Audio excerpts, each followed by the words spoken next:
මට පැල්ලවත් හන්දියෙන් බහින්න ඕනේ. මම එතන බස් එක නතර කරන්න. ඔයාට තව කිලෝමීටර් දෙකක් යන්න. මම හරියටම බහින්න තැන දන්නේ නැහැ.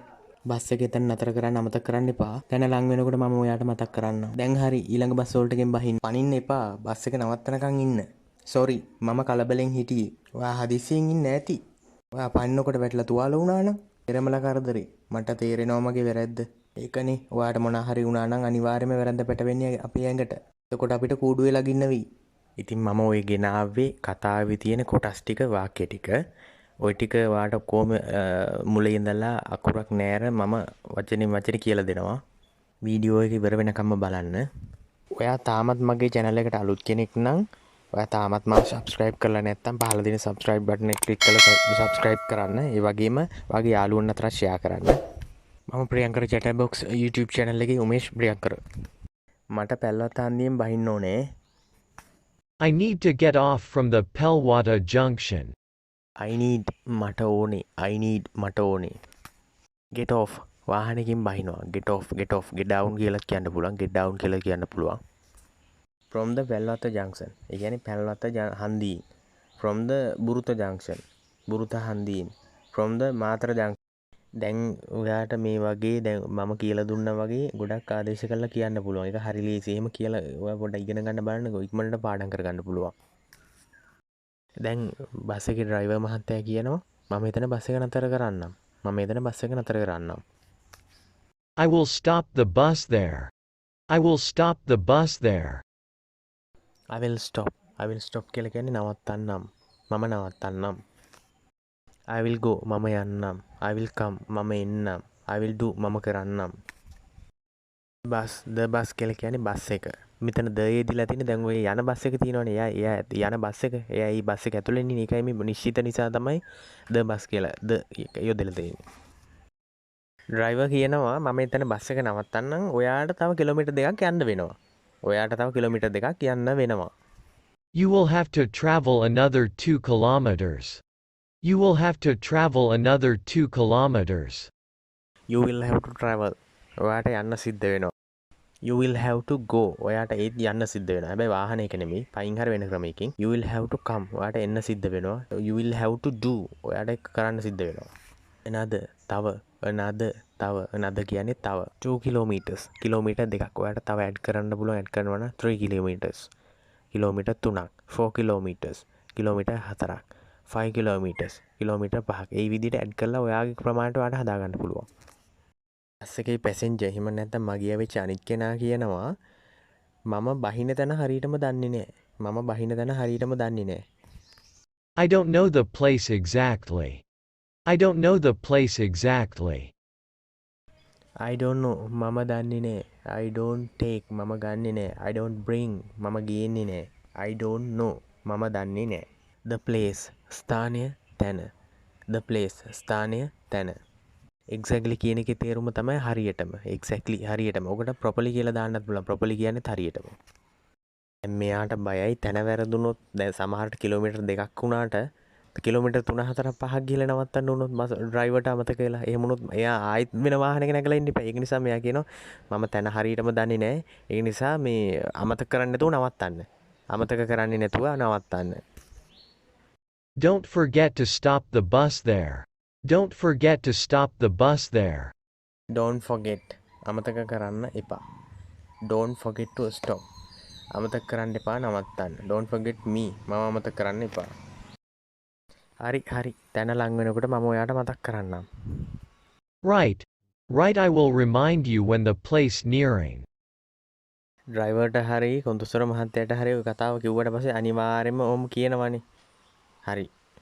තැන ලඟ වුණාම මම ඔයාලට කතා කරන්නම්. ඒගොල්ලන්ට අමතක වෙනවා කියලා කියන එක හිතලම කරන දෙයක් නෙවෙයි. නමුත් අර සෙනග ගොඩත් එක්ක සමහරට වෙන වැඩත් එක්ක අමතක වෙන එක වෙන්න පුළුවන් දෙයක්. right. හරි. I will remind you කියලා කියන්නේ මම ඔයාලට මතක් කරන්නම්. I will remind you. remind මතක් කරනවා. when the place nearing තැන ලඟ වුණාම. when කියන එකෙන් අදහස් වෙන්නේ විට කියලා කියන්නේ. nearing කියලා කියන්නේ ළඟ. දැන් හරි ඊළඟ හෝල්ට් එකෙන් බහින්න. මේ ඩ්‍රයිවර් තමයි මෙහෙම කියන්නේ. Now it's okay. Get down at the next halt. Now it's okay. Get down at the next halt. now it's okay කියලා කියන්නේ දැන් හරි. now it's okay දැන් හරි. get down බහින්න. get down බහිනවා. වාහනකින් බහිනවා. get down. at the next halt ඊළඟ නැවතුමේදී. ඊළඟ නැවතුමේදී. පනින්න එපා. බස් එක බහින්න නතර කරනකන් ඉන්න. Don't jump, wait till the bus is stationary to get off.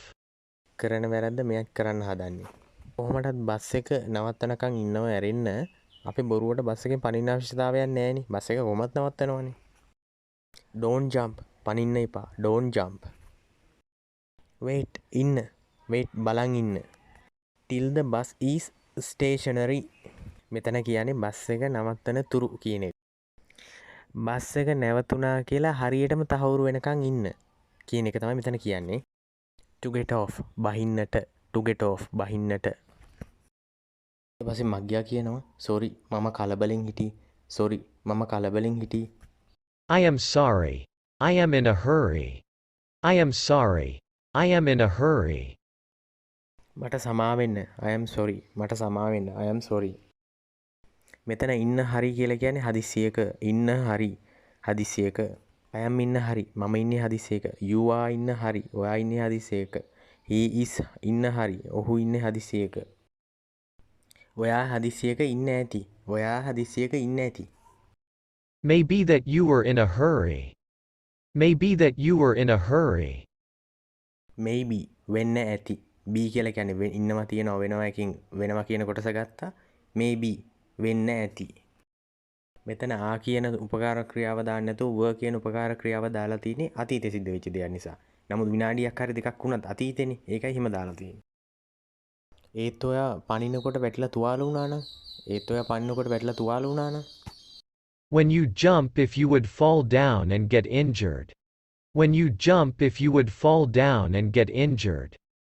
when you jump ඔයා පනිනකොට when you do ඔයා කරනකොට when you come ඔයා එනකොට when you bring ඔයා ගේනකොට if you would fall down ඔයා වැටුණා නම් if you would fall down ඔයා වැටුණා නම් මෙතන if දාලා තියෙන්නේ නම් කියන කොටස ඇතුළත් වෙන නම් ඔයා වැටුණා නම් if you fall down if you go ඔයා ගියා නම් fall down වැටෙනවා fall down තැනකින් තැනකට වැටෙනවා බිමට වැටෙනවා fall down දැන් මෙතන would කියන පදේ දාලා තියෙන හේතුව හිතා ගන්න පොඩ්ඩක් ඔයා වැටුණා නම් කියලා කියනවා නේද වැටුණා නම් කියලා කිව්වට වැටුනේ නෑනේ වැටුණා නම් මේ වගේ ප්‍රශ්නයක් ඇති වෙන්න පුළුවන් කියන කතාවනේ කියන්නේ ඒක නිසා තමයි ඒ අදහස ගන්න තමයි would කියන පදේ දාලා තියෙන්නේ get injured කියලා කියන්නේ තුවාල වෙනවා get injured කියලා කියන්නේ තුවාල වෙනවා හැමෝම කරදරේ All are in trouble.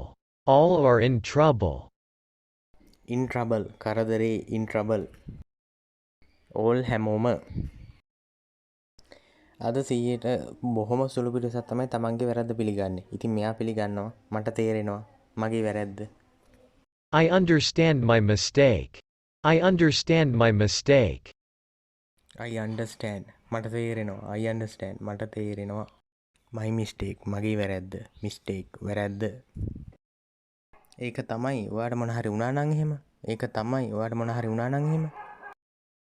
ඒක තමයි that's why ඒක තමයි that's why something මොනවා හරි something මොනවා හරි happen සිදු වෙනවා දැන් බලන්නකෝ දැන් මේ වාක්‍යයත් හැදලා තියෙන would ආදේශ කරලානේ would කියන ක්‍රියාව ආදේශ කරලානේ එතකොට බලන්න if something would happen to you ඔයාට මොන හරි වුණා නම් මුකුත් වුණේ නෑ නමුත් වුණා නම් තියෙන බරපතලකම තමයි යා ප්‍රකාශ කරන්නේ වැරද්ද පැටවෙන්නේ අපේ ඇඟට ඕක තමයි ස්වභාවය The fault definitely come to our body. The fault definitely come to our body. The fault වැරද්ද definitely නියත වශයෙන්ම come to body අපේ ඇඟට එනවා කියලා කියන්නේ අපිට පවරනවා අර අපේ ඇඟේ ගහනවා කියලා කියන්නේ එතකොට අපිට කූඩු වෙලා ගින්න වෙයි Then we would have to be behind bars. මෙතන behind bars කියලා කියන්නේ කූඩුව ඇතුලේ. then එතකොට we would have to be අපිට ඉන්න වේවි. ඉන්න වේවි වුණාට ඉන්න උනේ නෑනේ. ඒක තමයි අර වුඩ් දාලා එතනක් කියලා තියෙන්නේ. ඉතින් මේ වීඩියෝ එකට නම් ගොඩාක් වෙලාව ගියා. හොඳට මතක තියාගන්න මේ දේවල් ඔයා නිතරම කතා කරලා තියෙනවා. වීඩියෝ එක ඉවර වෙනකම් බලපු ඔයාලට බොහොම ස්තුතියි.